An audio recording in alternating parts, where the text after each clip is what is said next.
Welcome to the Purposeful MD podcast. As a physician, you've sacrificed so much of your life for other people, your patients, your family, your friends, and your colleagues. What would it feel like to spend time doing what you enjoy and to live without guilt? I'm your host, Dr. Laura Sutton, a family physician, certified coach, and business owner. If you're a medical professional on a journey towards your most purposeful life, a life with more time and energy, and ultimately more joy, then this is the podcast for you. Welcome to the Purposeful MD podcast. I'm so excited to have our guest, Dr. Andrea Austin, with us today. I'll give her bio and then have her introduce herself. Dr. Andrea Austin is a leading emergency physician, simulation educator, and advocate for physician well-being. Her book, Revitalized, a Guidebook to Following Your Healing Heartline, transcends her personal burnout narrative, offering physicians insights into navigating the healthcare system, emphasizing the need for emotional intelligence and innovation as essential to thriving in healthcare.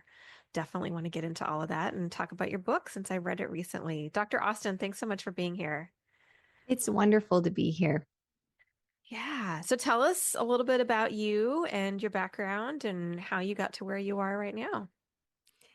I recently was on the Creative Careers podcast, a group out of Australia, and they introduced me to this term, a portfolio career. And I really like it because a lot of times when I'm talking with people, they're like, "What do? You have a lot of different titles and institutions that you work with." And I think that's the most concise way to say it is just like there's people with we have investment portfolios. I really view my career as a portfolio. And the reason I think that's important is we're going through a lot of disruption in healthcare right now. When I joined my current emergency medicine group, we have a lot of different issues happening in emergency medicine with contracts right now. And I said, "Hey, is the contract stable?" And I was told the contract's rock solid. We've had this for over 10 years, nothing to worry about. 1 month in, I get an email for an emergency meeting. And guess what? The contract's not very stable. And I had some particular values and boundaries around what type of groups that I'm willing to work for in emergency medicine. So 1 month into a job, I was faced with possibly leaving if it went to in my opinion, one of the bad actors with corporate management groups in medicine. So that could have caused a lot of panic.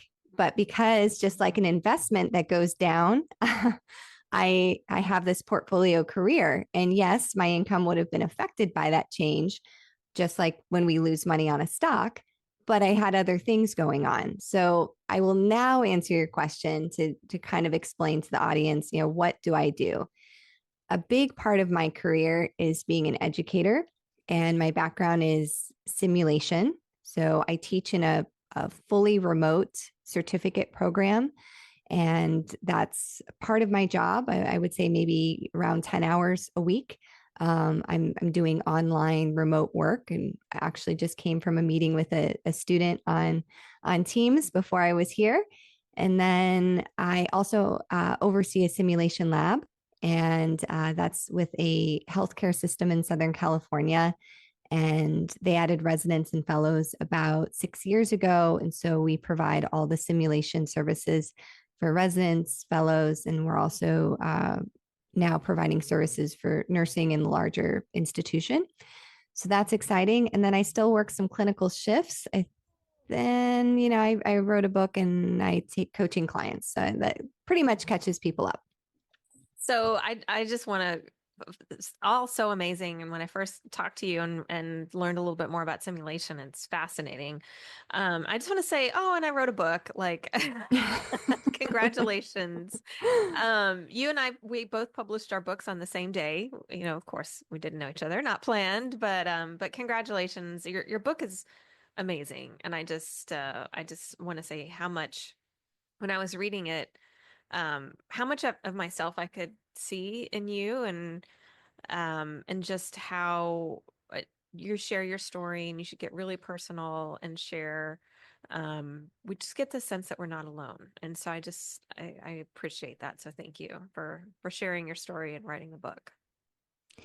Yeah, I thank you. And that is the feedback that I get from people. And I think there's so many different moments in working in healthcare that you're like, am I crazy? What is happening here? This is just, not okay. And so I did want to lift back the veil, and really let people into, what was going through my head during some of these really challenging times, and also show, you know, a path out. Um, uh, right now, 63% of emergency physicians are burned out. And I tell, physicians, honestly, it's probably not a question of if, it's when. And, what are you going to do when that happens? And if you're not experiencing it, probably somebody around you is. So knowing about it and knowing, some options on how to harness your agency and move beyond burnout, and thrive, it is possible. Right. Yeah. I mean, it starts with it starts with our training, and it starts with how we're our undergraduate, our medical school residency training. And that's why I think that it's so important and just so wonderful that physicians and teachers like you are have learned kind of these skills. You've gone through your own hard times, and not that we ever want that to happen. And at the same time, you can pass down those lessons on to your students and your residents, and so that you can see and kind of pick up if there's are signs of burnout, and you can be the one to help them, so that we don't continue this kind of mass burnout that we're seeing in our physician community, so that we can prevent it and stop it in its tracks, and so we can really heal ourselves as a community. I read the book, It Ends With Us. And, there was recently the movie that came out. And when I talk to people about what we experience in healthcare, and especially if you have non-healthcare friends and you tell them some of the things that happen, it's really abuse. Right. And I have another, group of friends, the whole physicians, and they talk about this narcissistic cycle of abuse, that there's a lot of narcissism in medicine that contributes to an abusive culture. And I feel very strongly about being a person that's breaking the cycle. And I know that some of my colleagues think I'm woo woo, and Andrea's gone soft, and Andrea's always talking about this well being stuff. And it comes from a place of still loving our patients. And I feel that in order to take care of our patients in an ethical way, in the best way possible, is to be these whole humans, that have a growth mindset. And that's going to be the way forward to really have the type of healthcare system that our patients want and that we can actually be fulfilled working in. Yeah, like you said, what our patients want. And there's so much research that shows that physicians that are burned out have worse patient outcomes. They are likely to commit errors. Patient satisfaction's decreased. And so I, like you, have talked with my non-medical friends and family, and I think all of us probably have a story of healthcare gone wrong in our lives, right? And unfortunately, and so I was talking with a family member a while back just about just some frustration that she had about a recent medical experience, and I validated it. I said, "Yeah, that sounds really hard. I'm sorry you had to deal with that." Um, and it's not a justification, but your physician probably had to deal with X, Y, and Z and all these other challenges, and so again, it doesn't justify poor behavior. But I think bringing some of these things to light to the general public, to the people that are seeking medical care, can help for all of us to advocate because it's in all of our best interests for our physicians to be taken care of. Just like our pilots, right? I mean, you talk about this in your book, and you have military experience, retired from the Navy, or not retired, but Navy veteran, right? Correct. Yes. And so you know this too. I mean, our pilots and our service members need to rest, and there's mandated rest for a lot of those careers. And so why aren't we doing that for our physicians too? So I love that you're advocating for this and that you're part of that community that can pass along that knowledge to the next generation. Yeah, absolutely. And I talk about in the book that we've all had those. Some of us have experienced poor interactions in the healthcare system ourselves. And I just want to share a brief example of how doing this work and the power of coaching actually matters. I recently had my gynecology visit, and it was a new gynecologist. It's a sensitive exam, and it was brief. The interaction was probably, it was definitely less than 15 minutes, and it may have been 12 minutes. But she was so caring, and her presence from a coaching mindset, she was so present in her interaction with me. And she asked, some really like open ended questions like, how are you? What are you doing to take care of yourself? And I was just struck by her presence. And because she asked these questions and, found out that I was a physician, we started talking about coaching and my book. And then she said at the end, oh, I'm part of a coaching community for women physicians. And I was like, oh, of course you are. Like, you were able to show up even during this very brief interaction, and the emotional intelligence, the way you showed up here, it's clear that you've done the work. And juxtapose that with a visit I had 2 years ago that was just horrendous. Not with her, it was with somebody else. It was absolutely horrendous. And the person was so dysregulated and so rushed and so it was just a really icky feeling after that exam. And I had such compassion for that doctor because I was like, oh yeah, I've been that doctor, Mhm. So I get it. So for anyone listening out there that, I like to say coaching curious, it really does make a difference. Yeah. Yeah.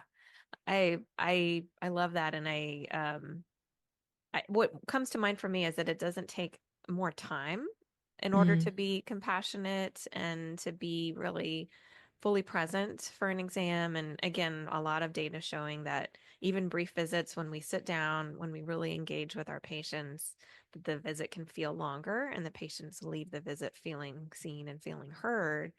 But it does take emotional regulation. Like you said, this other physician was dysregulated. And so it takes work, in the sense that we have to make sure that our own needs are taken care of. And we have to advocate for ourselves in those situations where maybe somebody else isn't there to advocate for us or to make sure that we are eating and sleeping and using the bathroom and all those all those basic functions, right? Yeah. Um, yeah, when I was writing my book, I worked with a kind of an editing team, but also a writing coach, and she was a non-physician, but she was shocked at some of the stories that I wrote about. And you and I have a very almost exactly the same story, writing about a physician who was rolling their IV fluids into the exam room with a patient. Mm-hmm. So we can imagine a physician that is ill enough to need IV fluids themselves, seeing patients rolling in their own IV fluids. And I, in my own experience, this was probably 10 years ago when I heard about this. And my first thought was, what does the patient think? If I'm a patient sitting in an exam room, whether that's an emergency department, an outpatient clinic, whatever that is, and my doctor rolls in with their own IV fluids, like my spidey senses should be going off. Like maybe this doctor needs to go take a break. Yeah. Right. I mean, we wouldn't want to get onto a plane with a pilot like, hey, everyone, no big deal here. I've got my IV bag here. Right. I just need a little hydration and the plane's pretty much on autopilot. We should be okay. Yes. Yeah, exactly. That I would get off that plane immediately. Mm-hmm. Yeah. So how do we turn that? How do we kind of turn that culture? So when you said something that I want to go back to, because you said that the perception is that you're it's woo woo and kind of going soft. How do you respond to some of those comments? It's been very interesting because I think that's the reaction that a lot of people have. And, from the coaching psychology world, I'm not in charge of anybody else's reaction. I'm only in charge of the way I show up to interactions. And being authentic and having the evidence behind what I say and being consistent and being the person that people can come to with problems, it's starting to pay dividends. It's a slow process, but what I'm starting to see now is people are starting to get it because there is credibility in doing this work, and it's the nurses that are able to come to me and confide and share things that are happening, and me being able to advocate for them, and they know. And it doesn't mean that I'm perfect. I have days that I show up to work and the ER is a very difficult place to be, and I have moments that aren't my most zen self, but owning those and saying, yeah, I want to show up better, and being able to have that vulnerability and build trust with people. So I think at the end of the day, the beauty of coaching is I really know who I am now. And so somebody saying, oh, Andrea's woo woo, or she's soft, or she's always talking about this well being stuff, I'm not really concerned about that for me. I'm more concerned or curious about what that says about the other person. Um, and I'm hoping that having this cadence of consistency around what I'm saying and how I'm showing up and how I'm trying to support other people eventually starts to change the tide. Yeah. So just so much in what you just said. I want to unpack that. Thank you.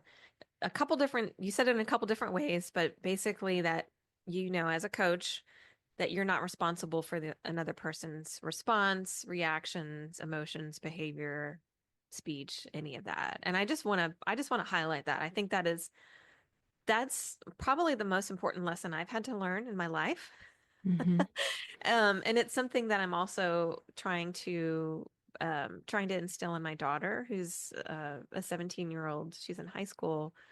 Um, I think it's just such an important lesson that we're not responsible for other people's behavior. And then the other thing that you said that does the other side of that coin is that whatever they say is a reflection of them and their model of being or insecurities or whatever their fears, whatever's coming up for them, it has nothing to do with you. And so that's just so, so important. If we could take one thing away from all of this, I would say that just has really hit home for me. And then the other thing I heard you say is consistency and authenticity, and just keep showing up and doing what you do, and that nobody's perfect and you're not perfect and you have off days. And yet, I imagine that your off days are probably fewer and shorter than they were years ago, when you were in your training and kind of before you um, became this, kind of different version of yourself. And so, you're able to recognize it probably more quickly and take care of yourself in those ways. So, um, I appreciate that, and I just want to kind of call out those two things that I heard that you said. Yeah, absolutely. The concise version is let people be wrong about you. Yes. And the first time I heard that, I was like, what do you mean? Like, if somebody's saying something about me, I'm going to go correct it. And, there's a time and a place. There's sometimes you factually have to, go to bat for yourself. But for the most part, just let your actions speak louder and you don't really need to manage your image. Yeah. Yeah, absolutely. That I couldn't agree more. We do what we do and people are going to say what they say and it's a reflection of them and not us. And so it's too much time and energy wasted in trying to fix what somebody else thinks about us. Yep. Yeah. So, how do you approach when you have either clients or maybe students or residents that you're working with that are, you see yourself in them and where you were 10 years ago and you see this burnout starting to creep in? How do you work with somebody like that? Yeah. I think it kind of depends on the setting. Certainly with coaching clients, I have an intake process that I use to really better understand more of their life history and story and, where they want to go.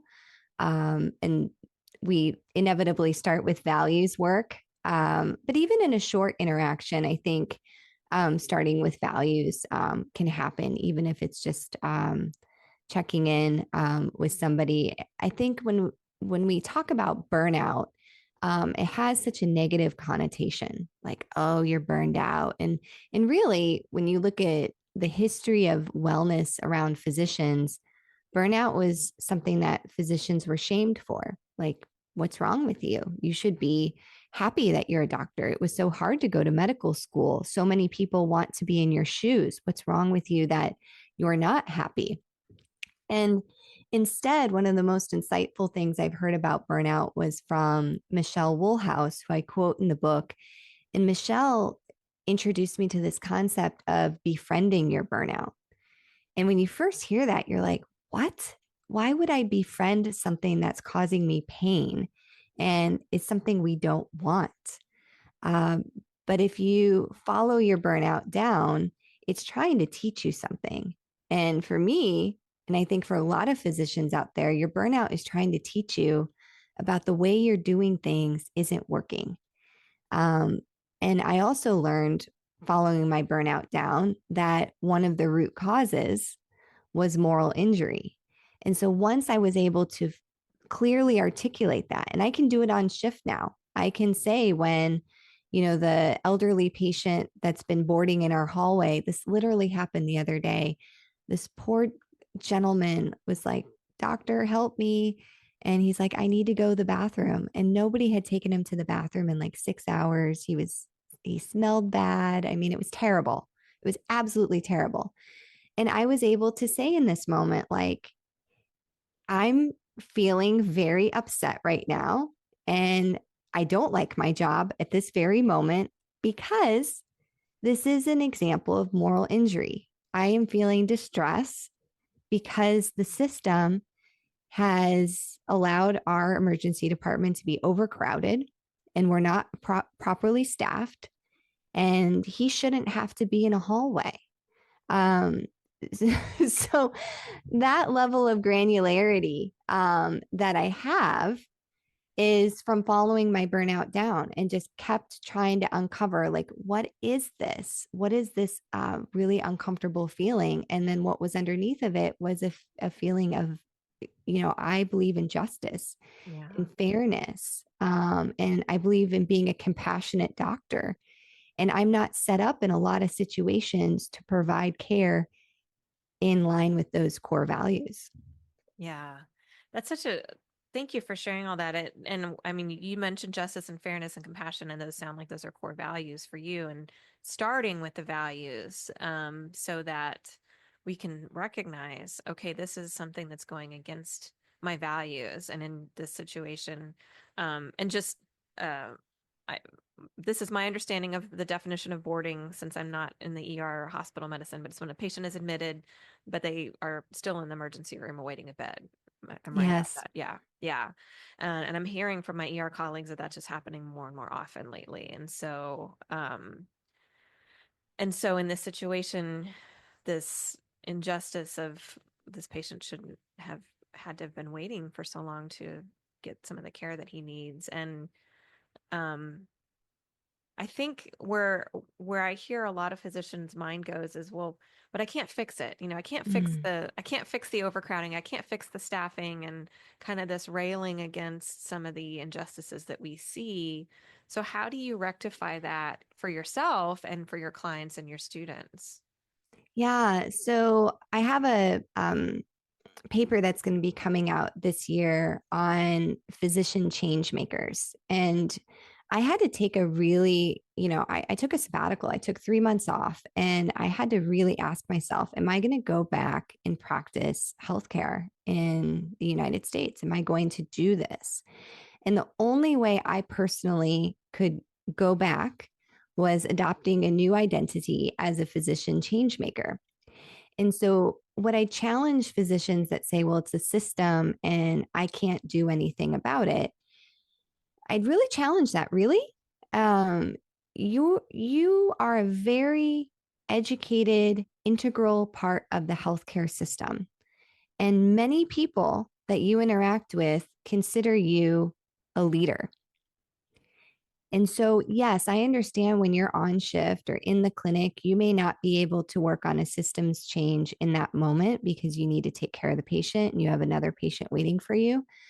But the way I deal with it is I take note of these issues. I do show up to staff meetings. I do voice my opinion. And then I am a member of several professional organizations, and paying dues is an active agency because I know that they use that money to talk to politicians and do the advocacy work. So, what I challenge physicians to think about is there's individual agency. So, I have agency to speak up during a staff meeting and say, I'm concerned about this situation. And here's my suggestions on how we could improve it. And then there's collective agency. And collective agency is professional organizations or other, groups you join because the problems and the dilemmas that we're facing cannot be solved by one person. And it's going to take collective agency to fix them. And so I see this gap with physicians, and I understand how it happens because none of us really got much education, whether it was a medical student or a residency, on how to band together to have collective agency. And so then many of us hit early mid career and we're like, wait a minute, this isn't what I signed up for. And I don't have the skills to be able to navigate this really difficult system. Um, so, I think obviously I do change making on a pretty aggressive level with how active I am in various organizations. My podcast, all my book are all examples of taking change making to a really high level. But even, the physician that says, I'm going to continue to work full time, I don't have admin buy down. If all physicians took 30 minutes a month to do some form of change making, I think our healthcare system would look a lot different. Yeah. I love that. I think it's just really, even just hearing you makes me feel so much more empowered. And I think a lot of times we feel like, yeah, we don't have a voice, or we don't have we just don't have the kind of the collective, we're not unionized, and there's all this talk about physicians in certain parts of the country, in certain countries forming unions, and so lots of discussion about this now, especially as we're seeing so many changes in our social political environment, and especially within healthcare. Just knowing that have we do have a voice and our opinion matters. So professional associations, I'm hearing, just kind of thinking through, okay, if I'm a physician and I have these ideas, where do I start?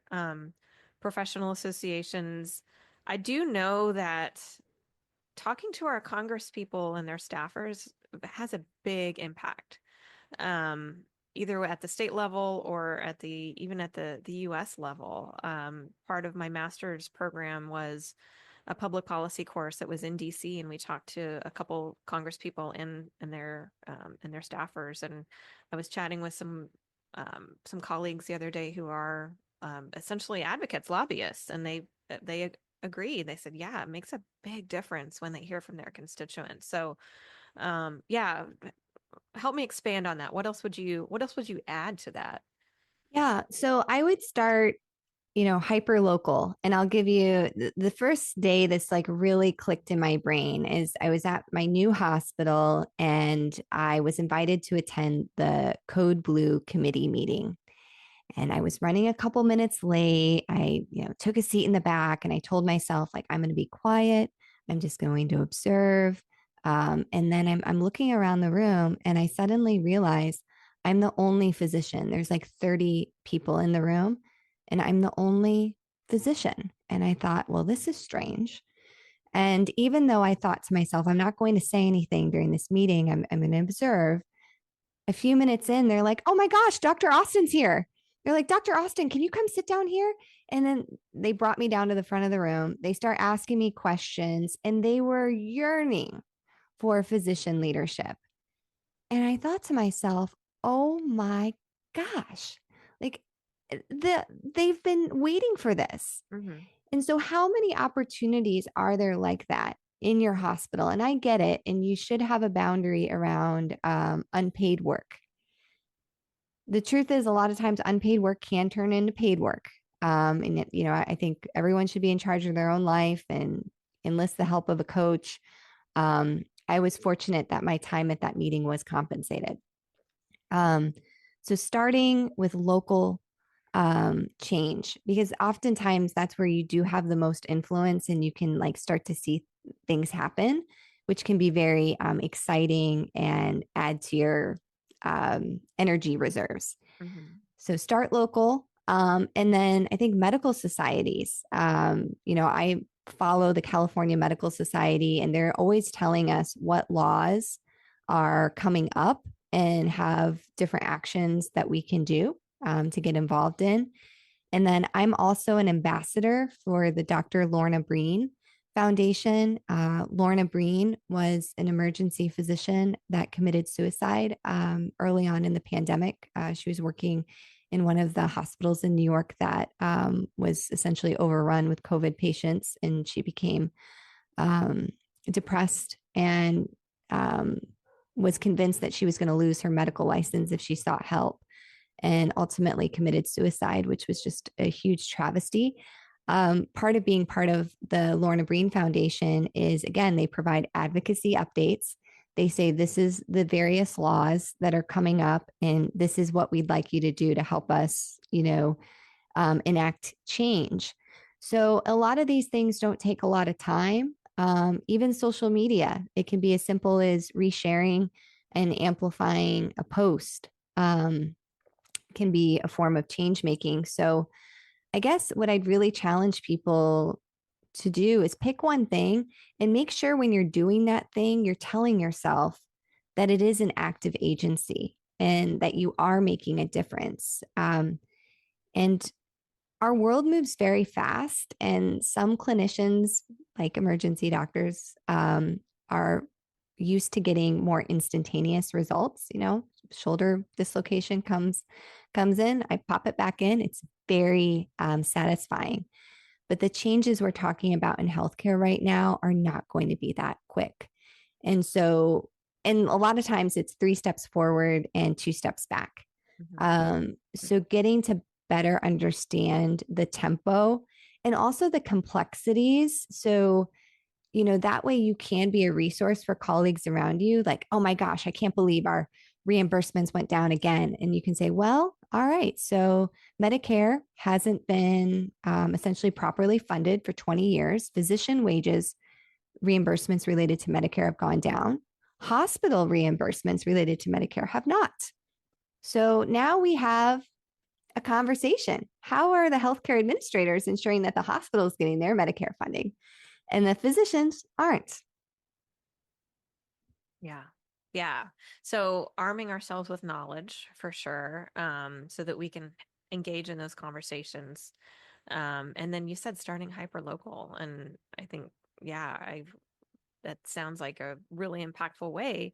I similarly, I was in a lot of initiatives and engage in organizational um, efforts within my previous company where I was the only physician, and I thought, man, if I hadn't been here to kind of speak up for the doctors, things could have gone off the rails. So it can make a huge impact, and it sounds like your presence did. So yeah. Yeah, absolutely. And I know I just gave a little zing to healthcare administrators out there.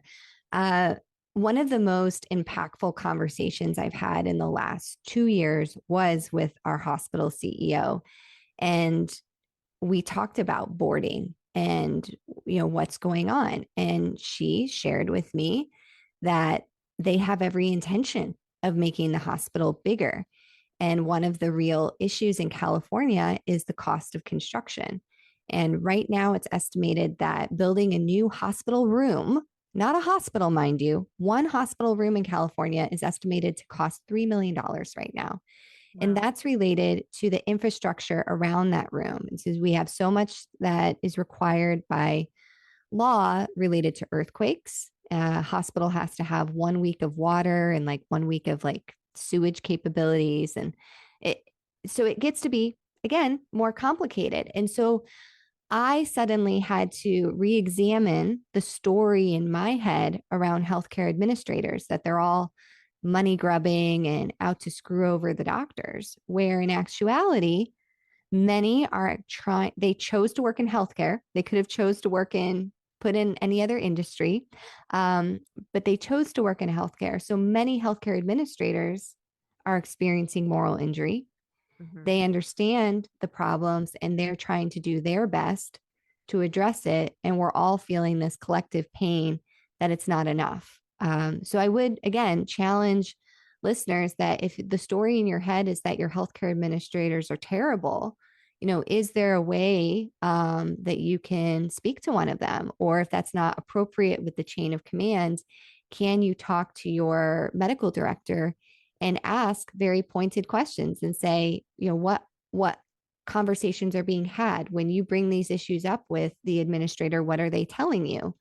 Um, and sometimes the answer you get back is, yeah, we're working on this, but it's going to be 5 years, Hmm. which that's a tough one to hear, but it also helps. Like, okay, they do have a plan. It's not on the time schedule I think it should be, but that might help quite a bit. Yeah. Yeah. Getting really curious and assuming that everybody's just trying to do their best and do the right thing, rather than kind of making negative assumptions right off the bat. Absolutely. Because that's how that's how the conversations have to start, and that's how we work together, is when we can see ourselves with that compassion, and just like you saw that physician that was, not the best bedside manner a couple years ago. So yeah. Yeah. Thank you so much for being here, Dr. Austin. It's wonderful to have you. So where can our listeners find you? Where's the best place for our listeners to get in touch with you?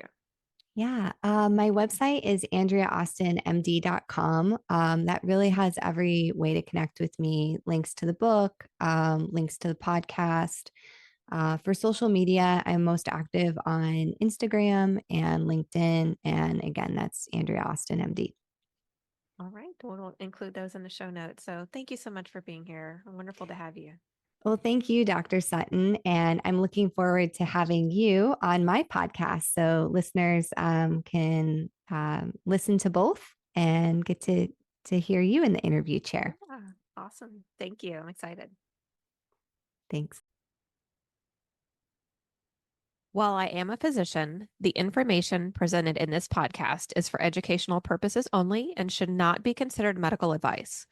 It is not a substitute for professional medical advice, diagnosis, or treatment. Please consult with your own healthcare provider before making any significant changes to your lifestyle or routine. By listening to this podcast, you are not creating a physician-patient relationship. Thank you for listening to the Purposeful MD podcast. If you like what you hear, please rate and review the show.